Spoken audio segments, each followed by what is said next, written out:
Hello and welcome. Today we will discuss about attitude. तो आइए start करते हैं आज का हमारा डिस्कशन। देखिए आज का जो हमारा डिस्कशन रहेगा हम उसमें देखेंगे व्हाट इज एटीट्यूड, होता क्या है एटीट्यूड।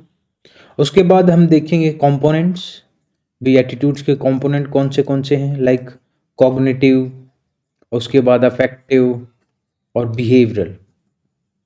ठीक है, ये कंपोनेंट्स हम देखेंगे। उसके बाद कैरेक्टरिस्टिक्स कि भाई एटीट्यूड की क्या खासियत होती हैं। उसके बाद कैटेगरीज, कितनी कैटेगरीज में बांटा जाता है, इंट्रिंसिक एक्सट्रिंसिक, इसको हम देखेंगे।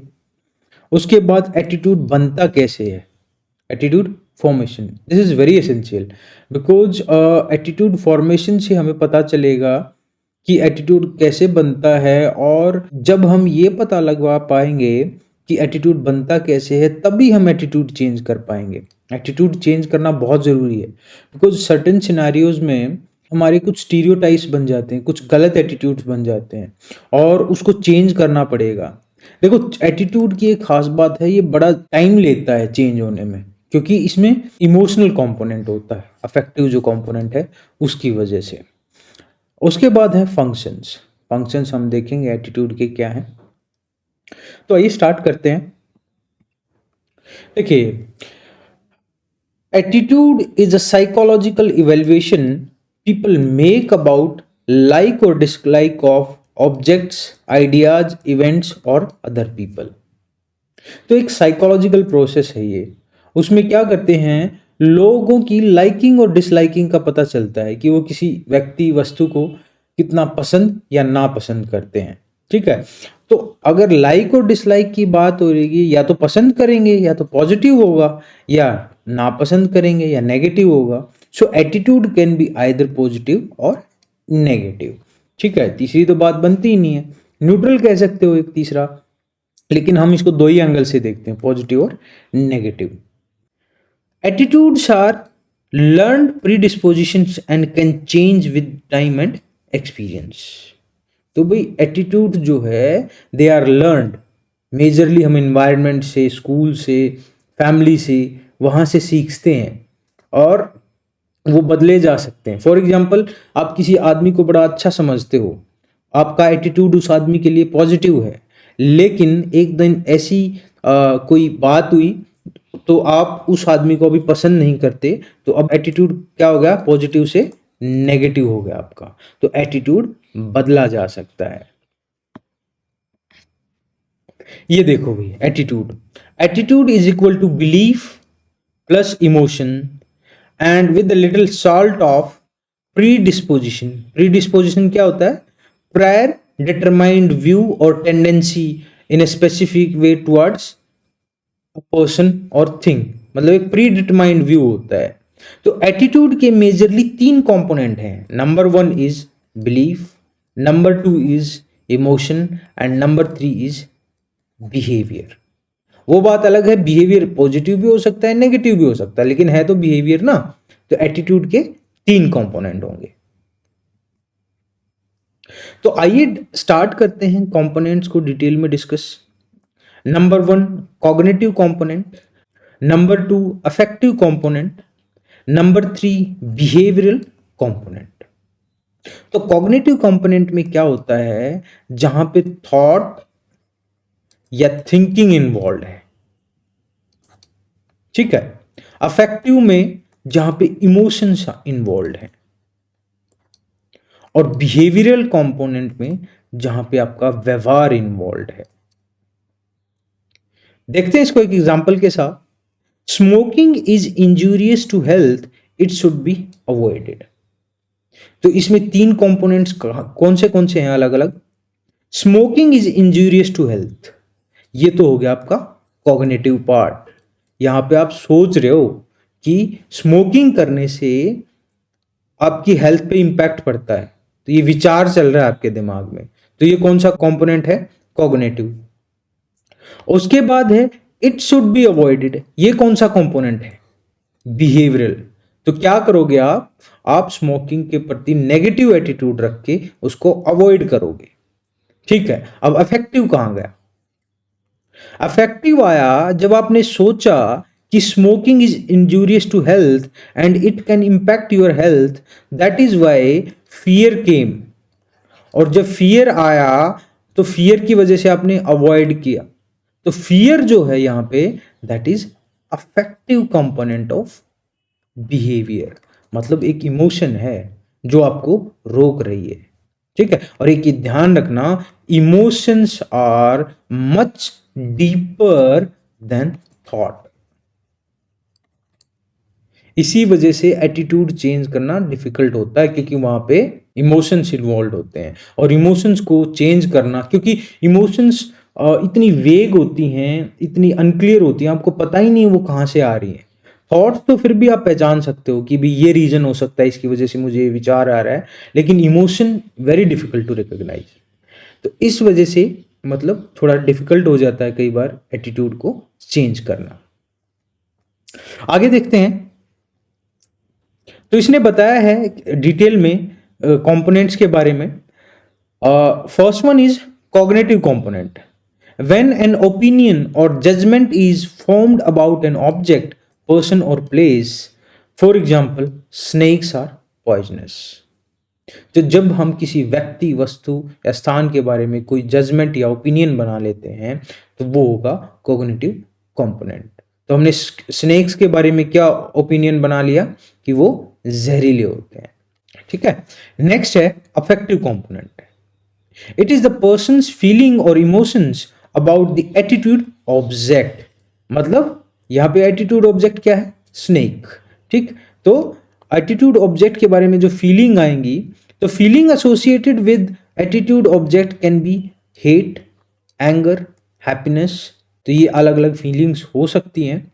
For example, I am scared of snakes. यहां पे सोचा था कि snakes are poisonous, now I am scared. तो कौन सी फीलिंग एसोसिएटेड है स्नेक्स के साथ? फियर। ठीक है, तो ये हो गया आपका अफेक्टिव कंपोनेंट। उसके बाद है बिहेवियरल कंपोनेंट, मतलब जहां पे बिहेवियर कैसा है। So it refers to how an individual behaves with respect to attitude objects due to cognitive and affective components. भाई यहां से इंफॉर्मेशन ले ली, यहां से उसके साथ भावना जोड़ दी, तो इसके हिसाब से जब आदमी बिहेव करेगा तो वो बिहेवियरल कंपोनेंट हो जाएगा एटीट्यूड का। For example, I avoid snakes. मैं स्नेक्स के पास नहीं जाता। क्यों? क्योंकि दे आर पॉइजनस। ठीक है, और उसकी वजह से मेरा एक नेगेटिव एटीट्यूड है स्नेक्स के प्रति, जिसकी वजह से मेरा जो बिहेवियर है that is also negative towards snakes. ठीक है, next, categories of attitude. Attitude की कितनी कैटेगरीज होती हैं? Number 1, explicit. So what are explicit attitudes? When behavior and decisions are guided by conscious beliefs. जब आप कॉन्शियसली, जानबूझ के किसी व्यक्ति, वस्तु के प्रति एक एटीट्यूड बनाते हो, तो उसको बोलेंगे एक्सप्लिसिट एटीट्यूड। ठीक है, एंड इम्प्लिसिट में क्या होगा? When your behaviour and decisions are guided by unconscious believes. आपको पता ही नहीं है कि क्यों है किसी के प्रति नेगेटिव या पॉजिटिव बिहेवियर, बोलते हो एक एक मेरा अंदर से गट फीलिंग कह रही है या कुछ भी कह रहा है, तो उस केस में क्या होता है, वो इम्प्लिसिट एटीट्यूड्स हो जाते हैं। फंक्शंस ऑफ एटीट्यूड, क्या काम करता है एटीट्यूड? तो पहला फंक्शन इसका है नॉलेज फंक्शन। क्या होता है नॉलेज फंक्शन में? Attitude helps individual to understand and gain knowledge about the world around them. Attitudes के थ्रू आप अपने आसपास चारों तरफ चीजों को समझ पाते हो। किसी के प्रति नेगेटिव, फॉर एग्जांपल आग जो है वो आपको जला सकती है, तो आपका जो एटीट्यूड है आप उसको टच नहीं करोगे, तो आप चीज़ों को समझ रहे हो किसी व्यक्ति, वस्तु, स्थान के बारे में। तो नॉलेज फंक्शन सबसे इंपॉर्टेंट फंक्शन है एटीट्यूड का। उसके बाद है it helps individuals to protect his or her ego from harm. This is called ego defensive function. तो दूसरा फंक्शन क्या होगा? Ego defensive function. देखो ईगो डिफेंस कुछ केसेस में अच्छा होता है और हर जगह डिफेंस में रहना वो बुरा होता है। फॉर एग्जाम्पल आपके बारे में कोई भी आता है कुछ भी कह के चला जाता है और आपका ईगो डिफेंस जो है अगर वो डिफेंड नहीं कर पाया कि नहीं तू गलत कह रहा है मेरे बारे में, तो उस केस में आपका जो सेंस ऑफ सेल्फ है वो बिल्कुल डिस्ट्रॉय हो जाएगा। तो somehow ego is very essential to survive in this world. तो ये जो फंक्शन है एटीट्यूड का ये ईगो डिफेंस के में भी काम आता है, that is very important. Third function जो है वैल्यू एक्सप्रेसिव। देखो हर इंसान की वैल्यूज होती हैं, वैल्यूज होते हैं मतलब नैतिक मूल्य होते हैं, और वो नैतिक मूल्यों को कैसे एक्सप्रेस करता है, एटीट्यूड्स के थ्रू। फॉर एग्जांपल हिंदुइज्म में अगर मैं बात करता हूँ नेचुरल एनवायरनमेंट के प्रति, आप पीपल को भी पूज रहे हो, हर चीज को पूज रहे हो, तो क्या हो गया, एक एटीट्यूड बन गया। और बचपन से ही आपको वैल्यू दी गई कि भाई हमें पेड़ों को अच्छे से ट्रीट करना चाहिए और पशुओं को अच्छे से ट्रीट करना चाहिए, ठीक है। तो ये जो है एटीट्यूड बन गया धीरे धीरे, आपके जो वैल्यूज मिले आपकी फैमिलीज की वजह से। तो ये भी एक इंपॉर्टेंट फंक्शन है आपको एटीट्यूड का। नेक्स्ट है attitude help people to adjust environment society, this is called adaptive function of attitude. भाई हर जगह आपके अकॉर्डिंग चीजें नहीं चलती हैं, कई बार आपको अडेप्ट करना पड़ता है। आप नए स्कूल में गए, आप नए कॉलेज में गए, वहां नया एनवायरनमेंट है तो वहां पे अडेप्टिव। चार फंक्शन है इंपॉर्टेंट एटीट्यूड के। Number 1 knowledge, number 2 ego defence, number 3 value expression, आपकी जो कोर वैल्यूज के एक्सप्रेस करते हो जिस चीज के थ्रू, और नंबर 4 है adaptive function. Okay, so these were the functions of attitude. आगे देखते हैं कैरेक्टरिस्टिक्स ऑफ एटीट्यूड। एटीट्यूड्स की क्या क्या विशेषताएं हैं, क्या खास बात है एटीट्यूड के अंदर। सो एटीट्यूड्स पहले तो ये एक्वायर होते हैं, they are acquired.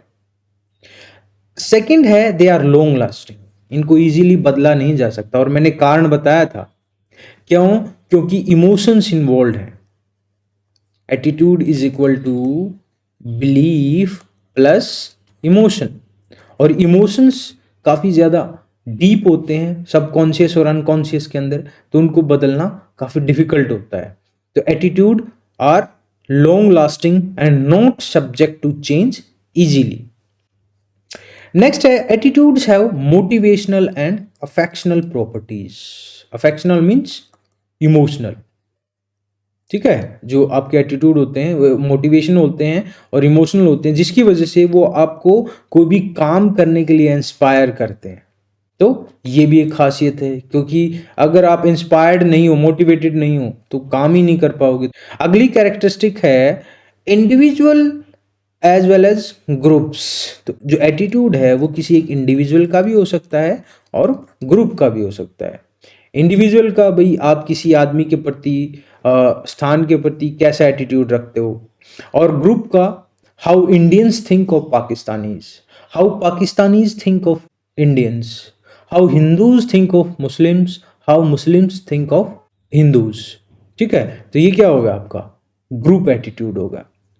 They predispose people to believe in certain ways, they conform to the principle of consistency। ये भी खास है कि ये कंसिस्टेंट रहते हैं, लॉन्ग लास्टिंग है और साथ के साथ कंसिस्टेंट है, आप बार बार उस वही एटीट्यूड दिखाओगे। They involve object subject relationship. भाई attitudes are held by individual with respect to object, उनको मतलब एक पता चलता है कि ऑब्जेक्ट के प्रति क्या एटीट्यूड है, पॉजिटिव है, नेगेटिव है। We understand others through attitudes, ये भी खास बात है, और हमें भी लोग एटीट्यूड्स के थ्रू समझते हैं, हम दूसरों को एटीट्यूड के थ्रू समझते हैं और दूसरे हमें एटीट्यूड्स के थ्रू समझते हैं। नेक्स्ट है factors which form attitude. Attitudes बनते कैसे हैं, तो सबसे पहले तो एक्सपीरियंसेस, जो इंसान है उसके एक्सपीरियंसेस बहुत बड़ा रोल प्ले करते हैं एटीट्यूड फॉर्मेशन में। Somehow genetics also play important role in attitude formation. For example, आपको लगता है कि मैं अग्रेसिव पर्सन हूं, आपका ये एटीट्यूड है खुद के प्रति, और somehow genes are also saying that, because आपके मदर फादर हैं, they might also be aggressive personalities। तो उस केस में क्या हो गया, आपका जो एटीट्यूड है अपने प्रति, तो उसमें जीन्स ने भी इंपॉर्टेंट रोल प्ले किया। तो एटीट्यूड्स में जीन्स भी रोल प्ले कर सकते हैं। सोशल फैक्टर तो है ही है भाई, क्योंकि आपका culture, tradition, family, school, language, हर फैक्टर आपका एटीट्यूड फॉर्मेशन में इंपॉर्टेंट रोल प्ले करता है। Observation can play great role in influencing people's behaviour. आप किस तरीके से चीजों को ऑब्जर्व करते हो, एक सिनारियो में एक आदमी उसी चीज को अलग तरीके से ऑब्जर्व कर सकता, दूसरा आदमी उसी सिनारियो को अलग तरीके से ऑब्जर्व कर सकता है। उसके बाद है रिवार्ड्स एंड पनिशमेंट्स। बहुत इंपॉर्टेंट है भाई behaviour, because behaviours are influenced by rewards and punishment. अगर आप कोई ऐसा बिहेवियर कर रहे हो जहां पे आपको रिवार्ड मिल रहा है, अगर रिवार्ड मिल रहा है तो आप उसको रिपीट करोगे, अगर रिपीट करोगे तो वो पॉजिटिव एटीट्यूड बनता जा रहा है धीरे धीरे उस चीज के प्रति। छोटे बच्चों का पढ़ाई के प्रति एटीट्यूड पॉजिटिव कैसे बनाया जाता है, उनको स्कूल में जाते टाइम चॉकलेट दी जाती है या कोई और रिवार्ड दिया जाता है, पैसे दिए जाते हैं। तो रिवार्ड एंड पनिशमेंट भी इंपॉर्टेंट रोल प्ले करेंगे। अगर पनिशमेंट दोगे तो क्या होगा, वो बिहेवियर आप रिपीट नहीं करोगे, और आप रिपीट नहीं करोगे तो क्या होगा, नेगेटिव होता चला जाएगा उसके प्रति। फॉर एग्जाम्पल, बच्चे ने कुछ गलत किया, एक चाटा लगाया मम्मी ने, पनिशमेंट मिली तो उस काम के प्रति उस बच्चे का एटीट्यूड नेगेटिव हो जाएगा। और इस चीज को हम इंस्ट्रूमेंटल कंडीशनिंग भी बुलाते हैं। जो रिवार्ड एंड पनिशमेंट के थ्रू जो कंडीशनिंग की जाती है, चाहे कुत्तों की चाहे इंसानों की, कुत्तों को भी तो ऐसे ही ट्रेन किया जाता है रिवार्ड एंड पनिशमेंट के साथ, तो उसको हम इंस्ट्रूमेंटल कंडीशनिंग भी बुलाते हैं। नेक्स्ट है एटीट्यूड चेंज। देखो, अभी हमने पढ़ा कि एटीट्यूड बनता कैसे है, क्या क्या फैक्टर्स रोल प्ले करते हैं। अभी हम देखेंगे एटीट्यूड को चेंज कैसे किया जा सकता है। This is very important. Specifically जब आप किसी ग्रुप का बिहेवियर चेंज करना चाहते हो किसी दूसरे ग्रुप के प्रति, किसी पर्टिकुलर कास्ट का बिहेवियर चेंज करना चाहते हो दूसरी कास्ट के प्रति, किसी इंडिविजुअल का बिहेवियर चेंज करना चाहते हो, तो ये बहुत रोल प्ले करता है। तो सबसे पहला जो काम आता है वो एजुकेशन। आप लोगों को एजुकेट करके उनका एटीट्यूड बदल सकते हो। फॉर एग्जाम्पल, अगर मैं बात करूं पाकिस्तान का जो नॉर्थ वेस्टर्न एरिया था, जहाँ पे इंजेक्शंस के प्रति बहुत नेगेटिव एटीट्यूड था, डॉक्टर्स अगर इंजेक्शन लगाने जाते थे तो उनको मार के भगा दिया जाता था। तो एजुकेशन के थ्रू लोगों का एटीट्यूड बदला जा सकता है। फियर इंड्यूशन, अगर नहीं मान रहा तो फियर, किस चीज़ का, पनिशमेंट का रूल बना दो, अगर आपने ये रूल तोड़ा तो आपको ये पनिशमेंट मिलेगा। तो फियर इंड्यूस करने से कई बार आपका एटीट्यूड चेंज किया जा सकता है। गुड रोल मॉडल्स, आपका कोई रोल मॉडल है और वो आपको कुछ करने के लिए बोल रहा है। देखो, रोल मॉडल का मतलब है यू आर इमोशनली कनेक्टेड, और अगर आप इमोशनली कनेक्टेड हो किसी आदमी के साथ और वो आपको कुछ करने की अपील कर रहा है, कुछ बोल रहा है, तो क्या होगा, उस केस में आप उसकी बात मानोगे। अगर आपने देखा होगा कुछ एडवर्टीजमेंट अब बड़े बड़े एक्टर्स के थ्रू करवाई जाती हैं ताकि जो रोल मॉडल्स को लोग फॉलो करें। भाई आप ये शॉप खरीदो, क्यों खरीदे, अगर कोई XYZ बोलेगा तो नहीं खरीदेगा कोई, लेकिन अगर अमिताभ बच्चन आगे बोल रहा है तो लोग खरीदेंगे, क्योंकि बहुत सारे लोगों के लिए वो रोल मॉडल है। उसके बाद है bringing desired change in beliefs and values. कई बार अगर आपके एटीट्यूड को चेंज करना है तो वैल्यूज को चेंज करना पड़ेगा। जो आपके नैतिक मूल्य हैं, कई बार वो आपको रोक के रखते हैं किसी एटीट्यूड को बदलने के लिए। ठीक है, तो ये कुछ तरीके हैं जिनसे एटीट्यूड को चेंज किया जा सकता है। ठीक है, so this was all about attitudes. Thank you for watching. See you in next video.